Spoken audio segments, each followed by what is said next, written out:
Good evening. Welcome to APTN National News. I'm Melissa Ridgen. Breaking news out of Peace River, Alberta right now. A jury took just 5 hours to find Grant Sneesby guilty of manslaughter, and the Edmonton Journal is reporting right now. The former trucker was charged with second-degree murder in the death of Gloria Gladue, a 44-year-old from Big Stone Cree Nation in northern Alberta. Sneesby admitted in court that he hid her body on a farm in Manitoba for more than a year, but insisted that he stabbed her in self-defense. Watch aptnnews.ca for more on that manslaughter verdict and reaction. Still in Alberta, where an Edmonton jury yesterday found an Alberta man and his father guilty of killing 2 Métis hunters back in 2020. APTN's John Murray met with the 2 deceased men's family and has this. Well, Gina Levasseur is Jacob Sampson's sister. She says even though the trial is over, the situation has been challenging for the whole family. There is a lot of feelings here. There's a lot of emotion in our family running deep. It's bittersweet. A jury heard that Jacob Sampson and Morris Cardinal were moose hunting on March 27, 2020. They were driving to another family member's home when they stopped briefly on the approach to the driveway at Roger Bilodeau's farm. Roger Bilodeau got in his truck and pursued Sampson's truck. He called his son Anthony and said, "Bring a gun." Cardinal and Sampson would be found dead on the road the next morning. After deliberating all day Tuesday, the jury came back with a verdict at the end of the day. Anthony Bilodeau is convicted of 1 count of second-degree murder in the death of Morris Cardinal and convicted of manslaughter in the death of Jacob Sampson. Bilodeau's father, Roger Bilodeau, was convicted of 2 counts of manslaughter for his role in the deaths of Cardinal and Sampson. Jacob and Morris' family say though the guilty verdicts bring some justice, they are still dealing with their pain. It hasn't really quite hit 100% yet fully. We're still reeling from the fact that Jacob and Morris have been taken from us. Unfortunately, it ends in the court soon and sentencing will be in the fall, but it doesn't end for us because we go home and our family has been taken. It's no longer the same. Our children are without their elders, they're without their knowledge keepers, and there is a giant empty space in our hearts where these men were. The Crown prosecutor in his closing statement said that Bilodeau escalated the situation by bringing a gun to a fistfight. Jacob had no weapon. Jacob had no gun in his hands. And it is heartbreaking because his life, it seems, doesn't mean anything. He is just a statistic now. The chase along the rural road reached over 150 kilometers per hour. He chased and followed 2 men down a public road. He cut them off and he tried to run Jacob over and then turns around and claims self-defense. They just wanted to have a conversation while bringing a gun. What message does that tell our people? It tells our people that it's open season and that if you are non-Indigenous, it's okay to shoot, shovel, shut up. Sentencing is expected in the fall. John Murray, APTN National News, Edmonton. In less than 3 weeks, 3 Indigenous women have been murdered in Winnipeg. 31-year-old mother of 4, Tessa Perry, is the latest victim. She was remembered at a vigil last night.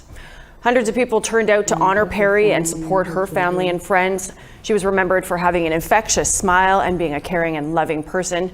Hilda Anderson-Pierce is a family member who says the huge turnout is an indication of how much Perry was loved. They will remember that this is the 3rd vigil of an Indigenous woman who has been murdered in Winnipeg in less than 3 weeks. Arrests have been made in 2 of the 3 homicides, and it comes just days before the 3rd anniversary of the MMIWG National Inquiry's final report being handed over to Prime Minister Justin Trudeau. You know, I think to have, such a significant loss in the Indigenous community, losing 3 Indigenous women, within a 10-day span is very devastating to community, and it also creates a lot of fear within community. Being an Indigenous woman or girl or Two-Spirited and gender diverse people, you're afraid, because there seems to be very little action related to the 231 calls for justice from the National Inquiry final report.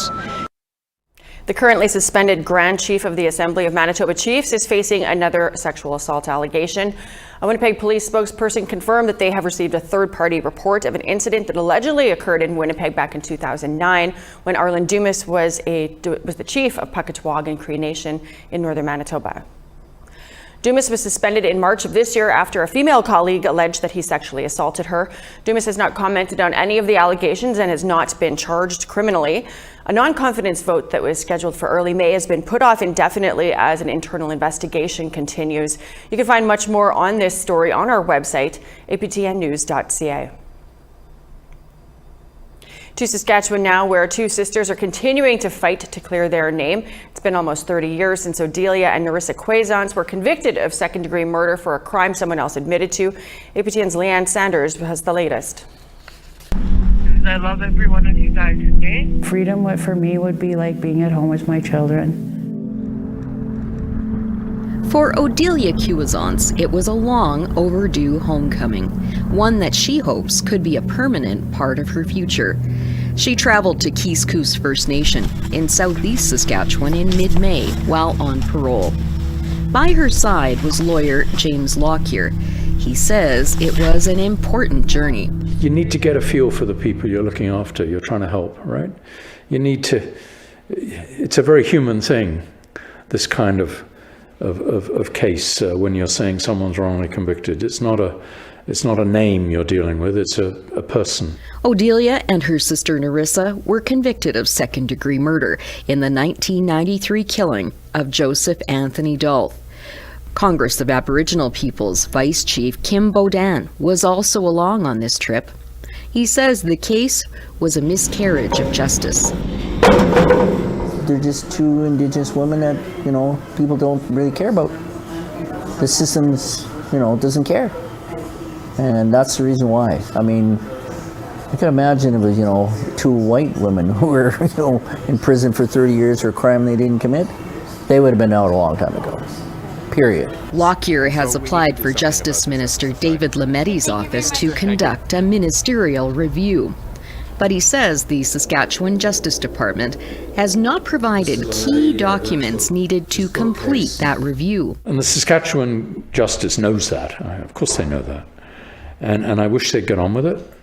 I haven't pushed them hard till now, but I think it's time to push them. Because it's just too damn slow. We can't never give up. Both sisters have long maintained their innocence, and their cousin, Jason Cashane, confessed to the crime. I stabbed him and beat him up. Their defense started with legal aid in southeast Saskatchewan. Deanna Harris is now the director of the eastern region of legal aid.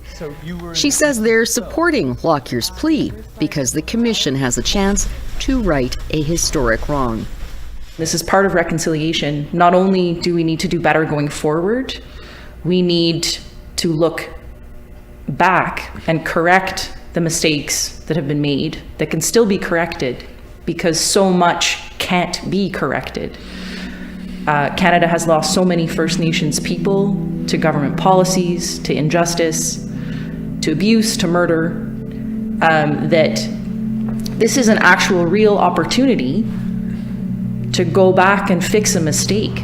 Tomorrow, the Congress of Aboriginal Peoples will hold a press conference along with MP Leah Gazan, Senator Kim Pate, and Lockyer. They're appealing to Justice Minister David Lametti to review the cases and possibly overturn their convictions. It is their last hope. We'll have that story tomorrow. Leanne Sanders, APTN National News, Saskatoon. We need to take a quick break, but still ahead, residential school survivors meet with bishops. We'll tell you what was said after the break.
Welcome back.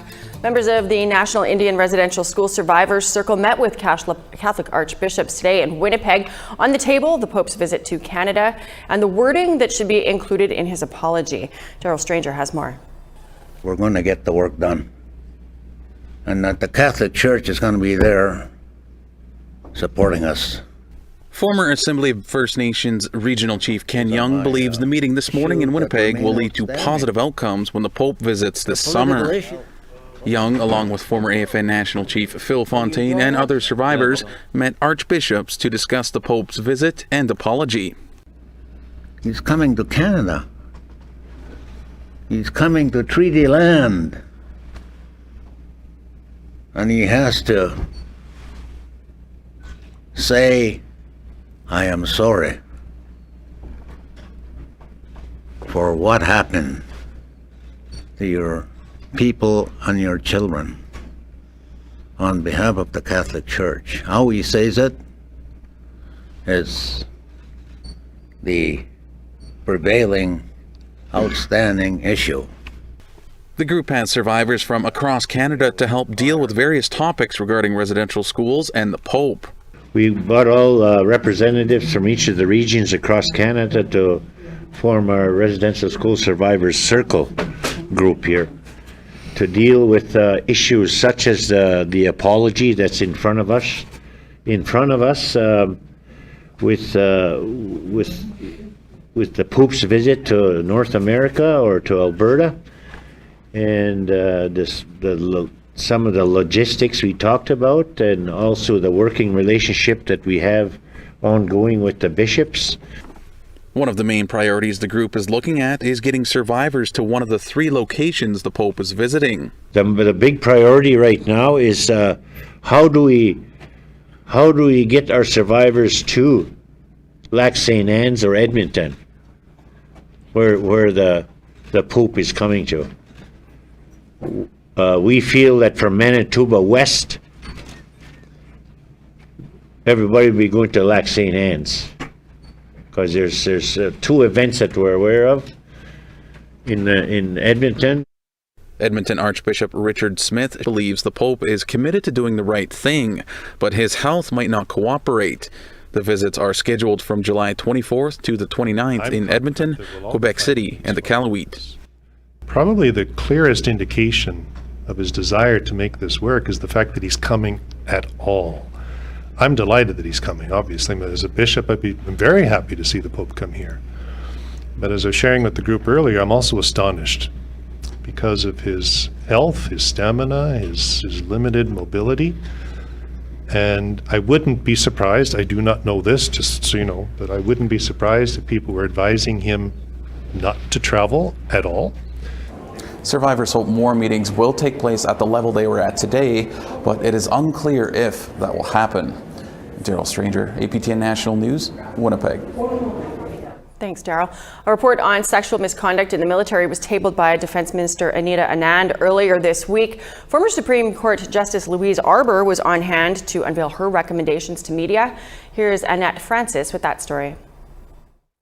It was a damning report with over 40 recommendations. The handling of sexual offenses by military court in the past 20 years has done very little to improve efficiency, discipline, and morale. If anything, it has served to erode it. Therefore, I see no basis for the Canadian Armed Forces to retain any jurisdiction over sexual offenses, and that jurisdiction should be vested exclusively with civilian authorities. The external review sheds light on the causes for the continued presence of harassment and sexual misconduct within the Canadian military, despite efforts to eradicate it.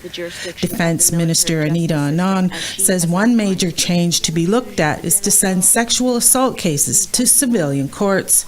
She said the other recommendations are a path forward and will be acted on. Recommendations 36 through 40 address the clear need to improve the diversity of senior leaders in the organization, a goal that is near and dear to my heart. I absolutely agree that we must take steps to set and meet clear goals for diversity in our military to ensure that this crucial institution represents the demographic composition of our great country. Pikwakanagan Chief Wendy Jocko comes from a long line of warriors in her family. She spent 23 years in the military. She was also part of the 2019 military sexual misconduct class action lawsuit. I did endure many unpleasant moments in the military, but because I came from such an unpleasant background, I had a fighting spirit and I never gave up, So, and I can just imagine, what some poor women and men, it's not exclusive to women. Jocko says societal change needs to happen. I think it's a part of our society. It needs to start right from the family, right through the schools, right to every organization within Canada, because this is nothing new. As the report has said, this is nothing new, and many organizations, just not the Canadian military, have this problem. The RCMP have this problem. You've got private Catholic schools have this problem. There needs to be a change in the attitude of society. Women are being disrespected from a very early age. Minister Anand said she will appoint an independent official to oversee the implementation of the recommendations. Annette Francis, APTN National News, Ottawa.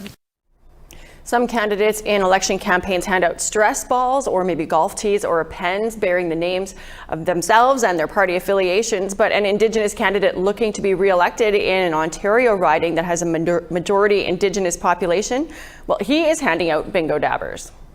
And the best part of this plan is, no one can stop me.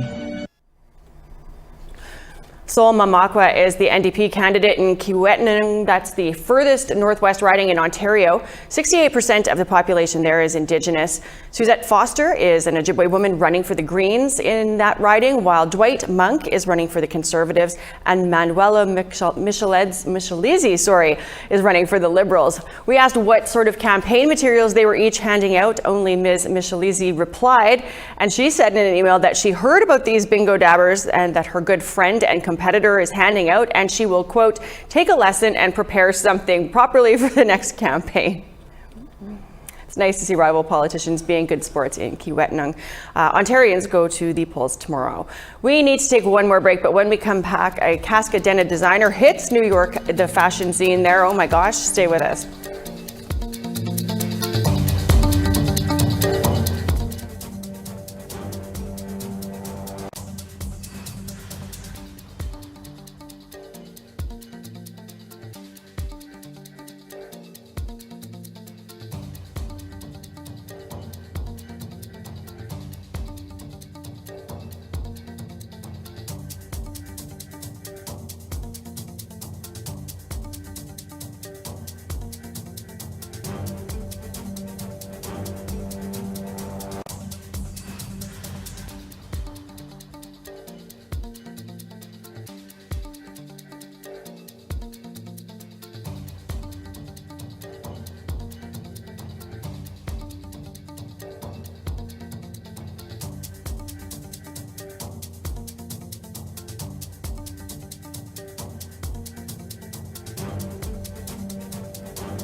Welcome back. It's time now for our photo of the day.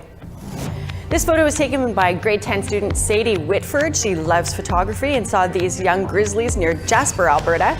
Email your photos to share at aptn.ca for the chance to be our next photo of the day. Now let's take a look at tomorrow's weather forecast. To the east coast, we've got cloud and 6 for St. John, sunshine, and 18 for Halifax. 15 sunny for Kuujjuaq, Nain, some rain and 5 degrees. Saguenay 21 in sunshine, Chibougamau 20 and sunny skies. 20 with a mix of sun and cloud in Ottawa. Sault Ste. Marie, sunshine, 18 degrees expected. 20 and sunny for Kapuskasing, 9 and showers for Big Trout Lake. 8 for Norway House and the Pas. Churchill, you might get some flurries, 1 degree expected there.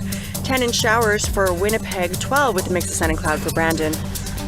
21 and sunny for Swift Current, 21 in Regina, but you're going to have some cloud cover. 17 in Buffalo Narrows, sunny skies there. 13 in sunshine for Stony Rapids. Sunshine and 24 for Grand Prairie. Peace River, you get 24 too, but with some cloud. 21 in sunshine for Edmonton and Red Deer and Lethbridge. 24 in rain for Kamloops, 24 and cloud for Penticton. 25 and showers expected for Fort Nelson, 22 in sunshine for Dease Lake. Old Crow, 17 and sunny. Whitehorse, 24 and sunny. Same with you in Watson Lake. 27 and showers for Fort Simpson, Fort Leard, and Trout Lake. Sax Harbor, 3 with a chance of flurries, 10 and cloud for Palatec. Baker Lake, mix of sun and cloud and 3 degrees. New Yacht, 2 and flurries. Sunshine and 4 for Pangatung and Clyde River, -2 and sunny for Arctic Bay.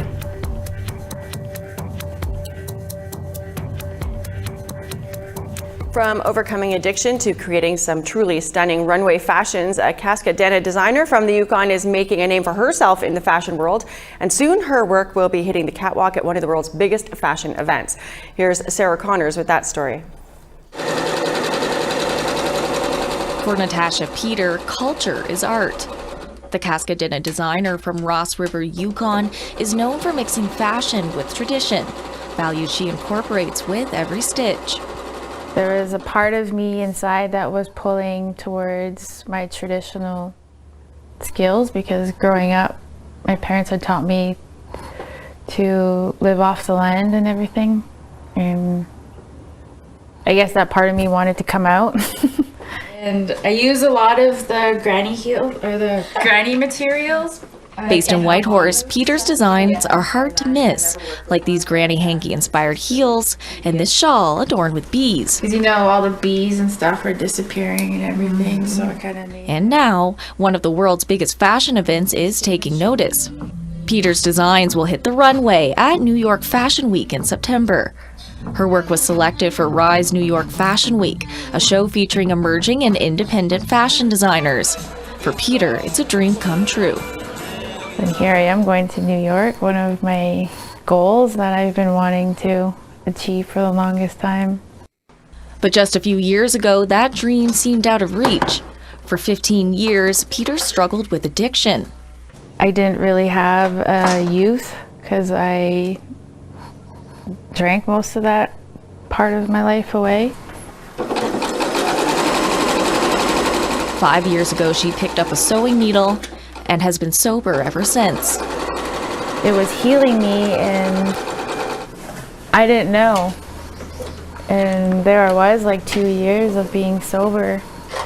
And I liked that feeling, so I kept going and I started achieving a lot of things. Peter's business, Cascadena Designs, has customers from across Canada and the U.S. Last month, one of her dresses was worn at the Junos. Just recently, she made her fashion show debut at the Alexander Reserve in Edmonton. Her goal for New York Fashion Week? Make Cascadena Designs known to the masses. And after my fashion show in New York, I imagine that everyone else is going to know who I am. From addictions to the world's fashion stage, Peter hopes her journey will inspire the next generation of designers. And I hope my story will help somebody to follow their dreams too, Sarah Connors, APTN National News, Whitehorse. It's amazing to see more and more Indigenous designers hitting major fashion shows. Of course, Sheila Tucker and Jessie Pruden recently showed their designs at Paris Fashion Week, and now we have this one to look forward to in New York. Well done. We are all out of time for your news. Thanks so much for joining us. I'm Melissa Ridgen. Have a great night. We'll see you back here tomorrow.